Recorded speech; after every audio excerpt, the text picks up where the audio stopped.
L'entrée des Romains en Algérie s'est faite par Lambaz, située à 10 km à l'est de la ville de Batna actuelle, qui fut la première capitale romaine dans la région. Durant cette période romaine, les Berbères connaissent un double développement économique et culturel sans précédent. Les Romains, riches de leur civilisation et expérience, ont implanté des milliers d'oliviers partout, pour produire de l'huile d'olive, et développer l'agriculture locale.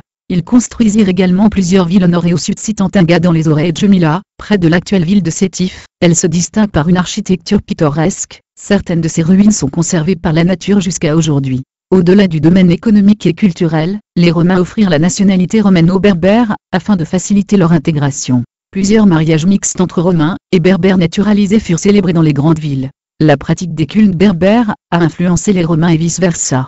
Sur le plan des loisirs, les jeux romains sont source de distraction pour la plupart des Berbères, et les bains publics ont dénombré d'ailleurs plus de 27 bains à Tinga sont un luxe accessible à tous. Sur le plan culturel, les Berbères apprennent l'art de la céramique et de la poterie.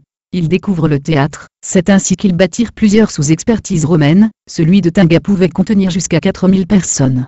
Par ailleurs, l'époque de l'Empire romain est marquée par des guerres de succession entre chefs berbères notamment, après la mort de Massinissa, et la prise du pouvoir par son fils Micipsa, en l'an 148 Jésus-Christ. Rome avait une politique d'emprise et d'influence sur les territoires berbères, dont elle se méfiait et voyait d'un mauvais œil toute unification entre les États berbères, ce qui constituerait une force, et donc une menace pour son empire.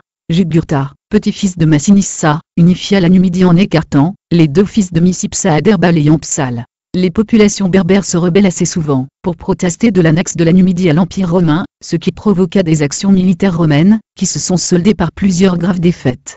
En l'an 36 avant Jésus-Christ, Tacfarinas résiste aux Romains pendant 7 ans. Après 193, la Numidie est officiellement détachée de la province d'Afrique, et constituée une province à part entière, gouvernée par un légat impérial. En l'an 256, les populations des villes côtières algériennes et tunisiennes, ainsi qu'une minorité de la population des campagnes, se convertissent à la religion chrétienne. En l'an 313, avec les crises politiques et économiques romaines, la nouvelle religion devient l'alibi d'une nouvelle révolte berbère. En effet, le culte donatiste se développa dans les Aurès, et en Tunisie comme un défi politique à Rome.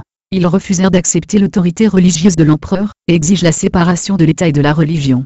Ainsi ils finiront par déclarer que l'empereur représente le diable, et non pas la religion de Jésus.